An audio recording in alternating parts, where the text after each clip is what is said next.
Section 1. The Mach 10 Threshold. A new era of speed and strategy.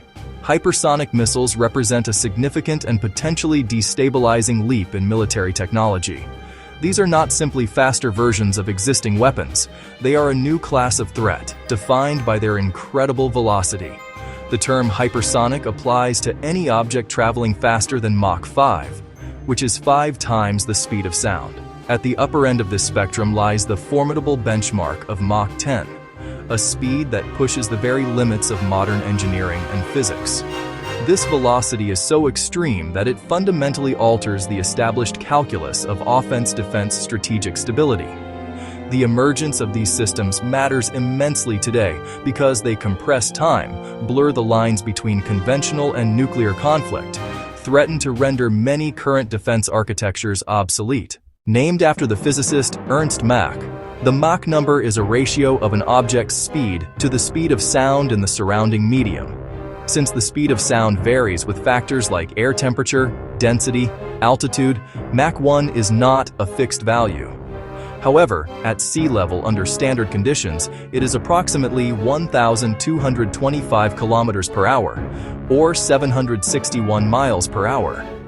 Therefore, a missile traveling at Mach 10 is moving at an astonishing speed of roughly 12,250 kilometers per hour. A weapon moving at this velocity could traverse the entire continental United States in less than 30 minutes, or cross the English Channel in a little over 90 seconds. This unprecedented speed is the primary reason why nations are so deeply concerned about the proliferation of hypersonic weapons. In modern warfare, time is a critical resource. The ability to detect a threat, identify its trajectory, and launch a countermeasure is a process that requires precious minutes. Hypersonic weapons drastically shrink this response window, potentially from half an hour to less than 5 or 6 minutes. This compression of decision-making time places immense pressure on national leaders and military commanders, increasing the likelihood of errors, misinterpretations, and accidental escalation during a crisis. The sheer velocity of these systems creates a new and dangerous strategic reality. The current global security environment is already fraught with complex challenges and regional tensions. The introduction of operational hypersonic missiles adds a powerful new element of uncertainty and instability to this mix. As major world powers openly test and develop these capabilities, a sense of urgency and competition intensifies. This dynamic fuels a classic security dilemma. The actions one state takes to enhance its own security are perceived as threatening by others, compelling them to respond in kind. The pursuit of hypersonic dominance is thus not merely a technological race, it is a strategic one, with profound implications for the future of global power competition and the prevention of major conflict between powerful nations. Understanding how hypersonic missiles operate is key to appreciating the unique threat they pose. These weapons are not monolithic in their design. They primarily fall into 2 distinct categories. The first and most prominent type is the hypersonic glide vehicle, often abbreviated as HGV. An HGV does not use its own engine for the majority of its flight. It is launched to a very high altitude, often into the upper reaches of the atmosphere or low space, by a conventional ballistic missile booster rocket. Once it reaches its apogee, the unpowered glide vehicle detaches and begins its descent, using its aerodynamic shape to glide toward its target at incredible hypersonic speeds. The defining feature of a hypersonic glide vehicle is its maneuverability. Unlike a traditional ballistic missile warhead, which follows a predictable, high-arcing parabolic trajectory, an HGV can perform significant aerodynamic maneuvers during its flight. It can pull up, dive, and make sharp turns, effectively skipping along the upper edge of the atmosphere. An adversary tracking an HGV launch might not know if the intended target is a military base, a command center, or a city hundreds of kilometers away until the final moments of the weapon's flight, complicating any defensive effort. The second major category of hypersonic weapon is the hypersonic cruise missile, or HCM. Unlike the unpowered HGV, an HCM is propelled throughout its flight by an advanced air-breathing engine. These missiles are typically launched from an aircraft, ship, or ground platform and accelerated to supersonic speeds by a rocket booster. Once fast enough, a supersonic combustion ramjet, or scramjet, takes over. A scramjet is an engineering marvel that has no major moving parts. It uses the missile's own extreme forward motion to compress incoming air for combustion, allowing it to maintain powered flight at speeds of Mach 5 and above for extended periods. Section 3. The Global Race. Who is building hypersonic missiles and why? A handful of major powers are pursuing hypersonic weapons, creating a competitive and tense environment. The three nations at the forefront are the United States, Russia, and China. Each has acknowledged programs and conducted numerous tests, showcasing different designs and capabilities. Motivations include strategic competition, national prestige, and overcoming perceived rival advantages.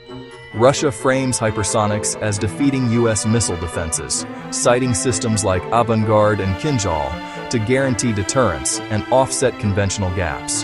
China pushes DF-ZF-class capabilities to threaten carriers and bases, a powerful anti-access area denial tool. The U.S. races to field Army LRHW and Air Force ARRW, aiming at deterrence and maintaining a technological edge. The advent of maneuverable hypersonic missiles presents a monumental challenge to modern air and missile defense systems.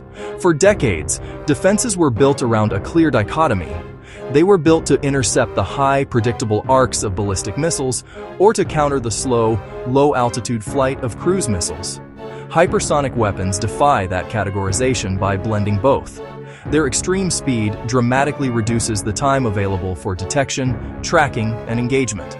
Their ability to maneuver makes their flight paths unpredictable. This speed and agility can overwhelm sophisticated layered defense networks. The first major hurdle is detection.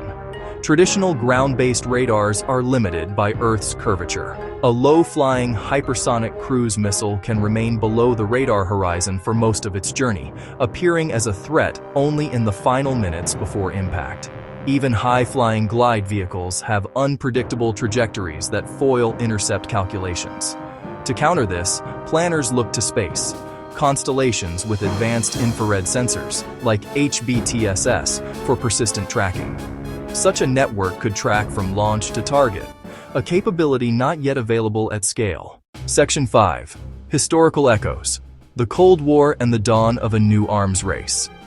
Today's pursuit of hypersonic weapons parallels the Cold War arms race, when the United States and the Soviet Union entered a relentless technological struggle.